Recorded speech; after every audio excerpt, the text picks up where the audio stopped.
एक बड़ा सा जंगल था। इसी जंगल में एक शेर भी रहता था जिसका नाम नील था। नील बहुत ही शक्तिशाली और क्रूर था। जंगल के सभी जानवर उससे डरते थे। शेर खान को अपनी ताकत पर बहुत घमंड था। उसी जंगल में एक लोमड़ी भी रहती थी जिसका नाम झील था। झील बहुत ही चतुर और चालाक लोमड़ी थी। वह अपनी चतुराई से हर मुश्किल से निकल जाती थी। एक दिन शेर खान जंगल में घूम रहा था। उसे बहुत ही ज़्यादा भूख लगी थी। उसने कुछ दिनों से कुछ भी नहीं खाया था और वह आगे चलते चलते देखता है एक हिरन को और फिर वह सोचता है कि यह हिरन को मैं खाकर अपना पेट भर लूँगा। इसलिए फिर शेर ने हिरन का पीछा किया, लेकिन हिरन भाग गया। शेर बहुत गुस्सा हो गया। शेर गुस्से में कहता है, आज तो मैं किसी भी जानवर को नहीं छोड़ूंगा। जो भी बीच में आएगा सभी को खा जाऊंगा। आज मैं किसी को भी नहीं छोड़ूंगा। और तभी शेर खान को एक भालू दिख जाता है। वह भालू पकड़ने जाता है लेकिन वो भी भाग जाता है। शेर खान और गुस्से हो जाता है और जोर से दहाड़ लगाता है। आज मैं इस जंगल के सभी जानवरों को सबक सिखाऊंगा। किसी को भी नहीं छोड़ूंगा। शेर आगे जाते जाते उसको लोमड़ी मिला। लोमड़ी को उसने कहा, क्या तुमने जंगल में किसी भी जानवर को देखा है? जंगल का कोई भी जानवर? हाँ, मैंने हिरन को देखा है। वो अभी अभी उस तरफ गया है। आप भी जल्दी जाइए महाराज। कहाँ गया है? जल्दी बताओ, हम चलते हैं उस तरफ और हिरन को पकड़ते हैं। झील नील को लेकर हिरन के पास लेके जा ही रहा था कि तभी झील ने बोला, नील, तुम बहुत शक्तिशाली हो। तुम कभी भी किसी भी समय पर किसी भी जानवर को मार सकते हो। तभी शेर ने कहा, हाँ, मैं सबसे शक्तिशाली हूँ। मुझे किसी से डर नहीं लगता। मैं तभी लोमड़ी ने कहा, महाराज, घमंड करना अच्छी बात नहीं है। यह आपका घमंड टूट सकता है। कभी ना कभी टूटेगा जरूर। तभी शेर खान ने कहा, मुझे किसी से कुछ फर्क नहीं पड़ता। मैं सबसे शक्तिशाली हूँ। यही बस मेरे लिए काफी है। समझ गए क्या? अब बस चुप रहो।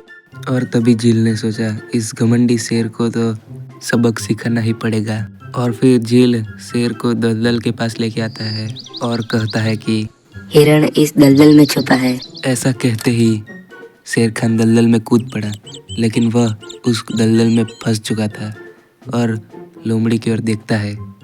तभी लोमड़ी ने कहा, नील, तुम इतने शक्तिशाली हो फिर भी इस दलदल से बाहर नहीं निकल पा रहे हो।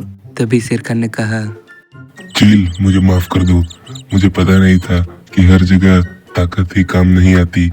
कभी कभार बुद्धि भी की भी जरूरत होती है। इसलिए मुझे माफ कर दो और यहाँ से बाहर निकालो। और फिर लोमड़ी ने शेर खान की मदद करके उसको दलदल में से बाहर निकाला। और फिर शेर खान बोलता है कि तुमने मेरी जान बचाई है। यह एहसान मैं कभी नहीं भूलूंगा। तुम वैसे बहुत अच्छे हो। तभी लोमड़ी यानी कि झील ने कहा, नील, हम जानवर हैं। हमें सभी जानवरों की रक्षा करनी चाहिए और सभी की भावनाओं को समझना चाहिए। शेर खान कहता है कि तुम बहुत अच्छे हो। तुमसे मुझे आज बहुत कुछ सीखने को मिला। शेर खान ने उसी दिन से घमंड करना छोड़ दिया। वह अब घमंडी शेर खान नहीं बन चुका था। वह अब सबके साथ रहने लगा था। एक दिन लोमड़ी और शेर साथ में बैठ के बातें कर रहे थे। शेर खान, पेंसिल बोल, पेंसिल। क्यों बोलूं? अच्छा चलो बोल लेता हूँ। पेंसिल। तेरी शादी कैंसिल। ओ, एक दिन शेर खान और लोमड़ी एक साथ घूम रहे थे जंगल में। तभी उन्होंने देखा कि एक जानवर को शिकारी ने मार दिया। शेर खान को बहुत गुस्सा आया। वो बोलता है कि झील, ये शिकारी बहुत बुरे हैं। यह हमारे जंगल जानवरों को मार रहे हैं। हमें जरूर कुछ करना होगा। लोमड़ी कहता है, हाँ नील, हमें रोकना होगा इन शिकारी को। तभी नील ने कहा, लेकिन हम उन्हें रोकेंगे कैसे? यह तो बहुत शक्तिशाली है। इनके हाथ में बंदूक भी है। तभी लोमड़ी झील बोलता है कि हमें हम दोनों की बुद्धियों का इस्तेमाल करना होगा। इन शिकारियों को अपने जाल में फंसाना होगा, तभी हम कुछ कर पाएंगे। और तभी शेर खान ने कहा, हाँ झील, तुम बहुत बढ़िया और अच्छा उपाय लाए हो। और फिर दोनों शिकारियों को फंसाने के लिए योजना बनाते हैं।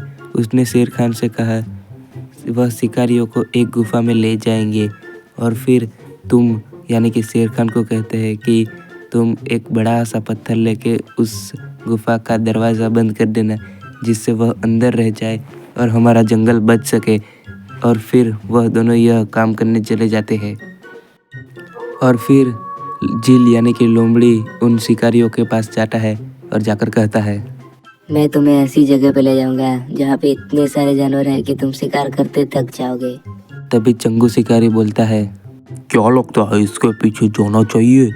हाँ हाँ बिल्कुल जाना चाहिए, ये लोमड़ी वैसे भी क्या अपना बिगाड़ लेगी। और फिर झील उन शिकारियों को लेके इस गुफा में चला जाता है, लेकिन झील बाहर ही रहता है और शेरखान जल्दी आकर पत्थर से गुफा का दरवाज़ा बंद कर देता है।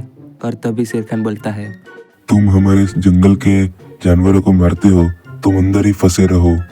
शिकारियों को अपनी गलती का एहसास हो चुका था। में से एक बोलता है, हमें माफ कर दो, यहाँ से बाहर निकालो, हमें अपनी गलती का एहसास हो चुका है। तभी शेरखान ने बोला, मैं तुम्हें माफ कर देता हूँ, अगली बार अगर ऐसा करते दिखाई दिए तो कभी बाहर नहीं निकलोगे। हाँ हाँ, अब हम इस जंगल में क्या किसी भी जंगल में नहीं जाएंगे। और फिर शेरखान और लोमड़ी इन शिकारियों को बाहर निकालते हैं और शिकारी इनसे माफ़ी भी मांग लेते हैं और फिर इनको छोड़ देते हैं। अब पूरे जंगल में शांति छा चुकी थी। वह बहुत खुश हो चुके थे, वह नाच रहे थे खुशी से। पूरा जंगल में अब लोमड़ी और शेर यानी कि झील और नील की वाहवाही की तारीफ हो रही थी। वो उन्होंने बड़े ही जान से खेलकर जंगल को बचाया। और यह कहानी देखने के लिए शुक्रिया।